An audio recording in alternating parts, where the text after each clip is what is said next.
Well, Jim, we'll start with that FA Cup draw on Monday. Premier League West Ham coming to Edgeley Park, your boyhood club. What's your reaction to that? Oh, it's a brilliant draw. I think for some of the players, I would have loved them to be able to perhaps go to a Premiership side and see the scale of those type of clubs and how they run, especially if there was a crowd available. But for us, I think my biggest cheer was when we were drawn out the hat as a home team, because then you're feeling that you're at home to somebody you can beat, or possibly somebody that can be a real test and a real high entertaining game, or an exciting game that might even get capture the imagination of the national audience.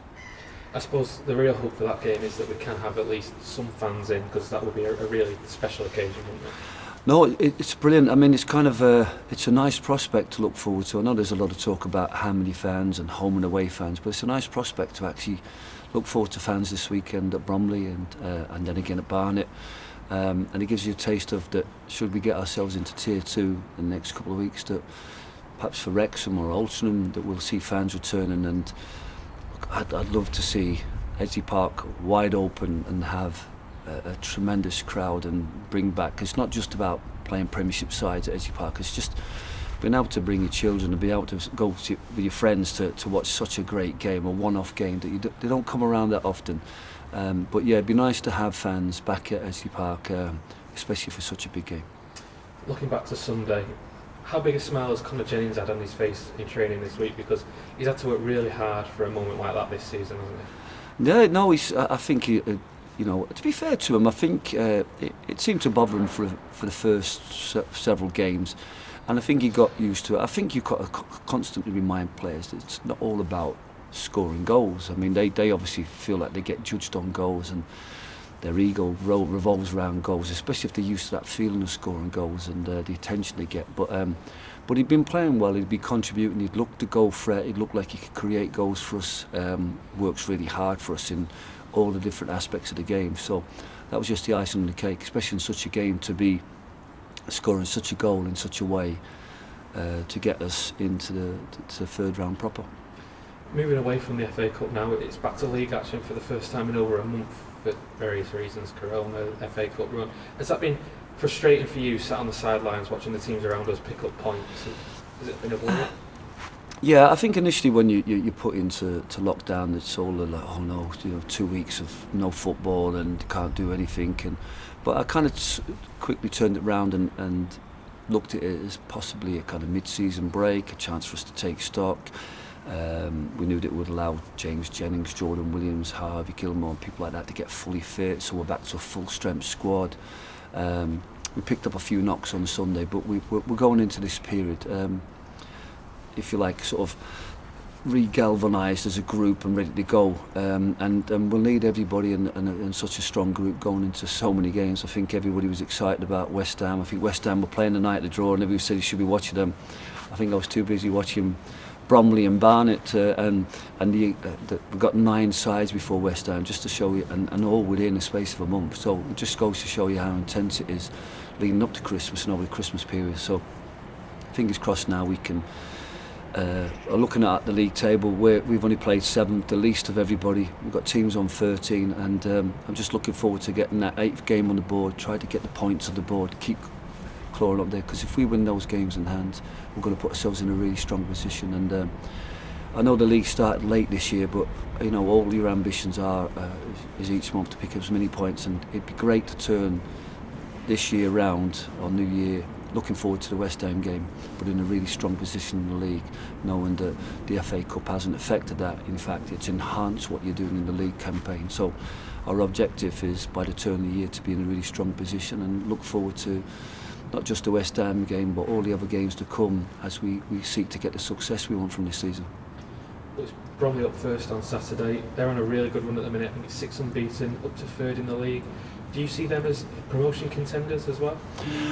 I think everybody should be quietly confident of being competitive for the playoffs, because it's kind of there's been a kind of a sea change almost in the league this year. There's 2 teams from the league didn't come down with the financial money that gives them an enhance. There's always going to be some strong contenders, the Notts Counties, the Yeovils, Stockport County, the Solihull Moors, all the teams that have invested and been there or thereabouts for last season. So Bromley would be considering themselves good enough to be in the playoffs, and they've deserved the right to be there. But I think the managers, like myself, been in the game long enough to realise that where you are in November or December is not a true judge of where you're going to be at the end of the year. They had a really good start last year, along with the likes of Halifax and Woking, and this year they've started really well. They've been really solid, picked up the points. They look a hard team to beat. They know how to win games, and they put themselves in a great position. But I think their manager will be looking at last year's experience and saying that there's a long way to go. I need to keep that group strong. Got a lot of football to play before they could say that they're contenders. But at the moment, they put themselves in a great position to. We have to chase them. We have to use those games in hand and close that gap. It's a 6-point gap on them, and it'd be nice if we can start that on Saturday.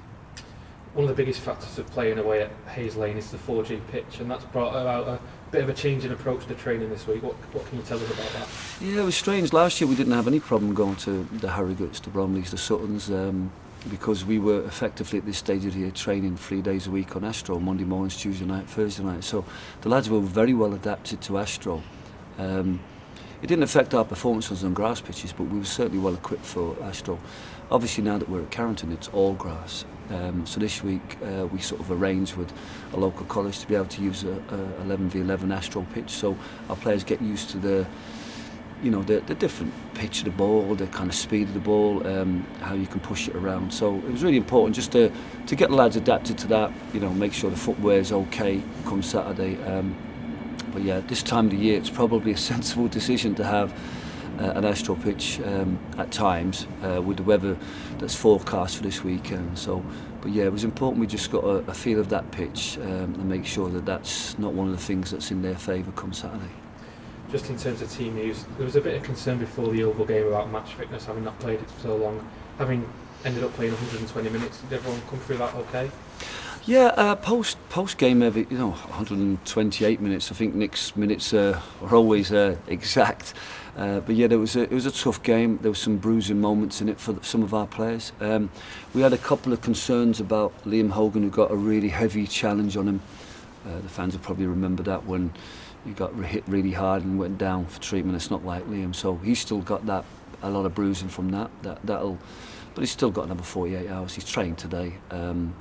Obviously Jamie Stott had a little niggle. There's a few bits and pieces, but I felt that straight after the game, the euphoria winning, and perhaps the next day or 2 days we wouldn't feel it. It was all about today really to see whether the real effects of what rising to that level was about. But I think we should have a fully fit squad, but barring 1 or 2 players with niggles and if they were to miss this game, I think they'd be fine for Tuesday.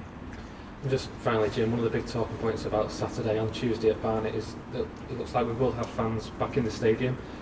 What sort of impact do you think that will have on the game?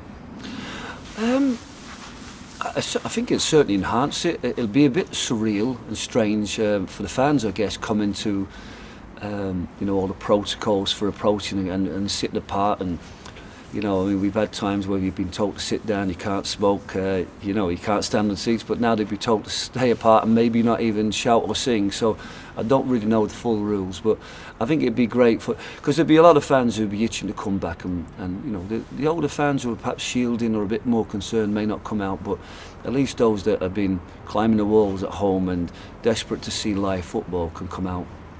So it's brilliant for the Bromley Barnet fans to see their team back in action. For us, it'd be nice. It just adds to the atmosphere.